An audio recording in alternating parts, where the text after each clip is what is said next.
This is Wade Metters. This is Kevin Mind, and you're listening to Label Cloud, the podcast about how your favorite music is made.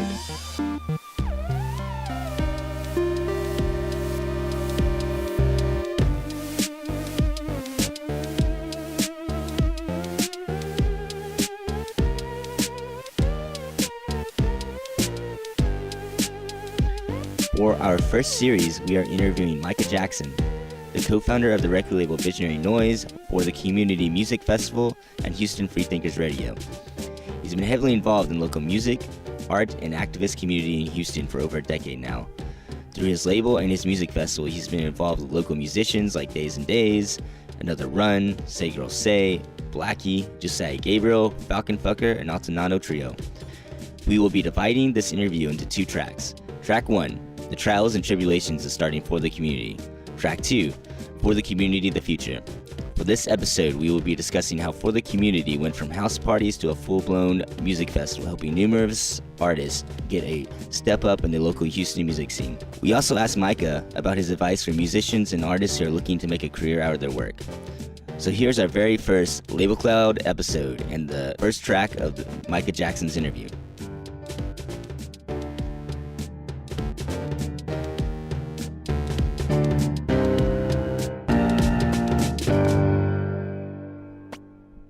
Right, how does that sound?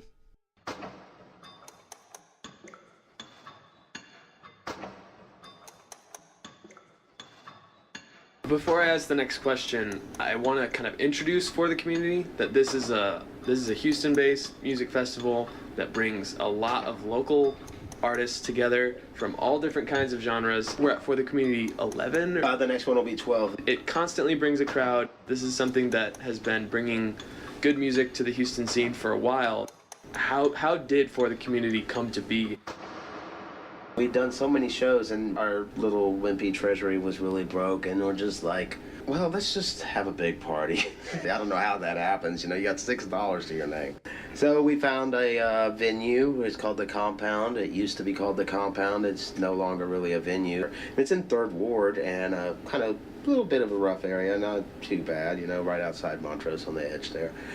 So we set it up, put on 30 bands, gave out 3 kegs, 3,000 Jello shots, went out, promoted it. The first For the Community, we were like, what do we call this? Because we'd done all these different things, you know. But in the beginning, it was a one-off.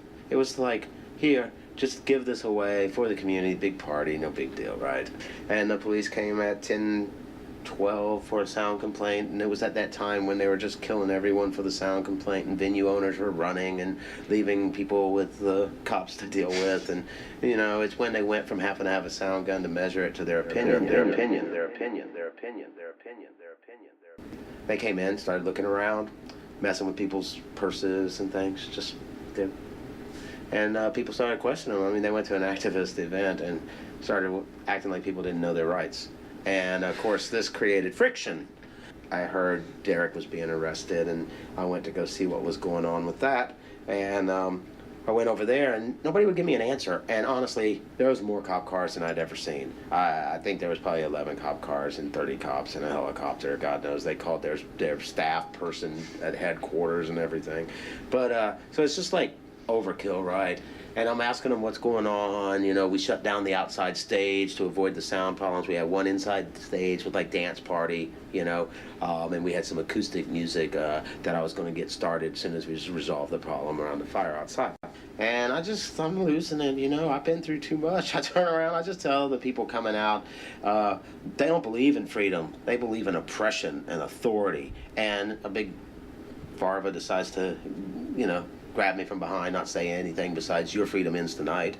I drop, get away from him, and about 3 of them hit me, spin me around, smack me into a cop car, and the one who grabbed me first off turns around to the crowd, draws a shotgun, spits, goes, "Get back," cocks around, and you got 30 kids recording it. Now both of the organizers have been arrested. Yeah. The venue owners have fled the scene. There's like 11 cop cars.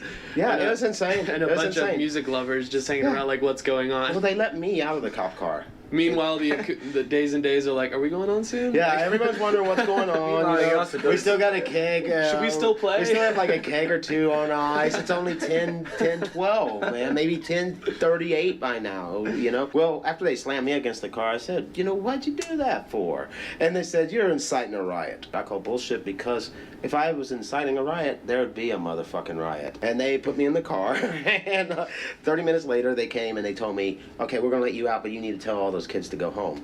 And I looked at him, I said, you either let me out and let me go free, or you take me to jail. But you're the authority. I don't go telling these people what to do.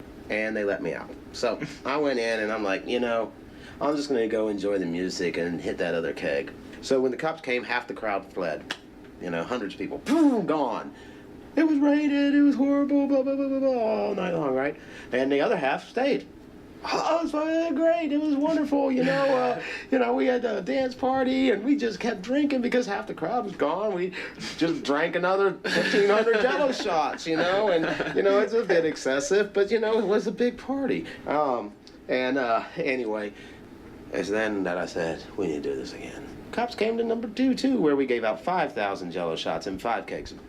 That one, another run was playing, and the lights from the sirens were lighting up the whole inside of the place, and I took the mic and I was like, the enemies are at the gate. So after that, you know, we dropped all that marketing when we moved it downtown and went a little bit more mainstream with it, because it had its own, as you said, it's a unique event. It had its own brand, it had its own character, its own feel. No matter which musicians we put on there, it's still for the community. So let's talk about that transition though. So what happened that brought you from the compound over to downtown? And For the Community 6 happened, and at For the Community 6, day 2, raining. Friday had rained, Saturday was rainy. We kept going, made it through it. Everything's a mud pit. We'd had this happen before where we went in the inside stages and set up 2 stages on either side of the little inside, and the crowd would just about face each time, and the one would fire off and the other one would fire. And, yeah, so day 2, it's just, we were calling it, we're sitting there at the Free Thinker house where back then Derek and I and Cody were roommates, 3-bedroom place. It was cheap and affordable and worked out. Like a lot of people who are involved in art or music, you know, find ways to make it work.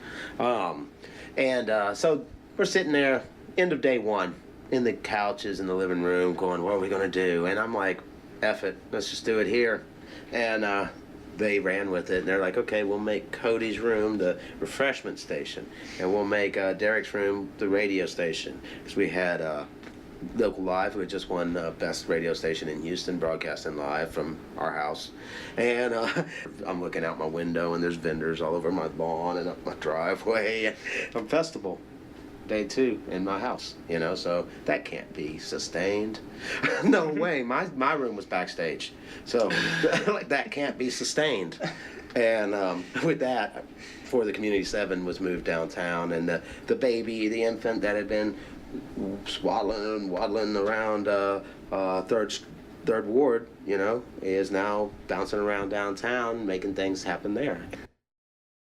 So just for people that are trying to be an artist, especially in a scene that's very DIY like Houston, they want to be very self-expressive, but at the same time, if you want to do that full living, not just be a hobby, you have to make money off of it. And this is one of the challenges of art, and you built a career out of kind of helping people do that. So what advice would you give to people that are musicians or artists that are trying to be self-expressive but make a career, make a living off of doing what they love? Recognize your strengths and weaknesses. I know that sounds weird, but it's the truth. You got to recognize what you are. And if you're the type of person that's totally open and meets people and is down with that, then there's certain functions that you don't need help with. You know, but if you're the type of introverted, creative artist that thinks the music will carry it itself, there's a lot of music out there. And people will hear your music, but beyond that is where the real work of making money begins.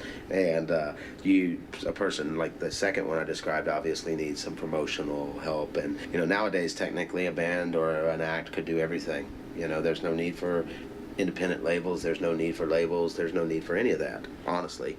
But it's a hell of a lot of work and a lot of sleepless nights, and your average person has a job and a car breaking down and rent and whatever it may be. So we are resources to one another, and what I found, like I said, after years of serving bands without even knowing I was there, was bam, I was there and they were asking for help. So in no time. Helping them helps me. So I think the number one thing is recognize your strengths and weaknesses, and try to find ways to help other people. Find ways, other acts you like, try to work with them, find acts in your genre that would make a nice strong show together. This is talking about the newbie. And then, find acts in other genres so that you can start reaching new ears by playing the mixed thing. And in no time, you'll have met a lot of people. Remember that musicians love music. Gather every email and everything you can, because honestly, waiting for them to discover you is not where it's at. It's great to want it, and it's great to continue to believe and submit, whatever you can to whoever you can. And but yeah, man, stay on top of what your resources are. Start looking for what you need and find ways to help people, because in that, the next step, the next fruit will come. And if you that's beyond the answer to how do you make 100,000 or how do you make 100 million. That same formula will serve you no matter what level of game you're on, I believe. And so you just keep, you serve your role, you recognize it early, you deliver good service to your, I don't even like to use the word fan. Fan means fanatic. What an insult to call a music lover. A fanatic's like a suicide bomber or something, But no, man, these are friends. These are friends in music, And so you want to find as many friends as you can, because those people, once we all know it's just a matter of numbers. If you ain't rich already by it and you're listening to this to try to figure out how to make money on it, start making your music have a dollar amount. Start setting a standard for yourself. I've had plenty of musicians play a free show, but a free show with me isn't a free show. You're going to get radio time. You're going to get exposure. You've got to figure out what you're really getting out of a show. I've had bands miss out on great Battle of the Bands where just the show itself was worth playing. You know what I mean? So recognize what things are. Take the time to think about them. Talk to the people you work with. And, that's a start. That's for the newbie. Take over your own social media. Make sure you have your own YouTube. Because if you don't have your own YouTube, everybody else is going to have your stuff out there. It's just a fact, YouTube in particular. If I was inciting a riot, there would be a motherfucking riot. All right, now into the music portion. So for this track, we're going to be playing Another Run. They've been a fixture in the Houston music scene for over 10 years now, and they've been to quite a few for the communities, including some of the first ones. So, without further delay, here is 700 Days by Another Run.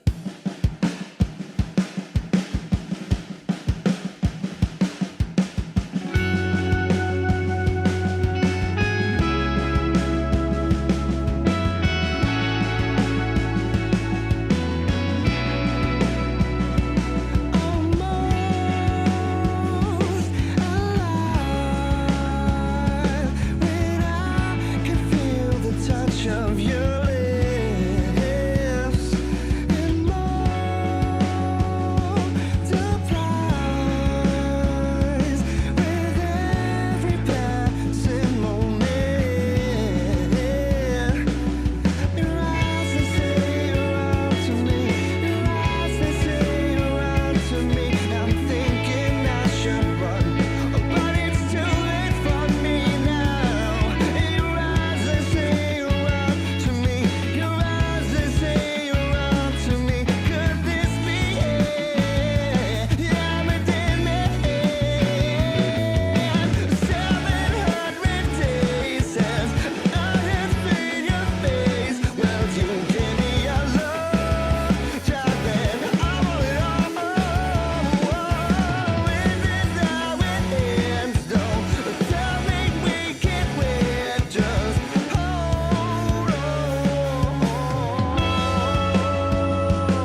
Will you give me your love, darling? I want it all.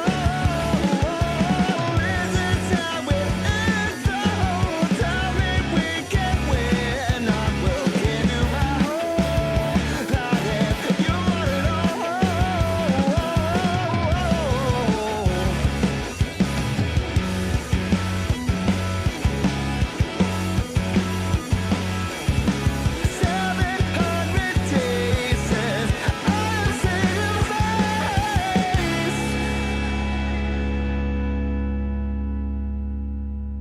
A huge thanks to Micah Jackson for coming on the show. Be sure to check out For the Community 12 on November 12th, and don't miss track 2 of Micah Jackson's interview.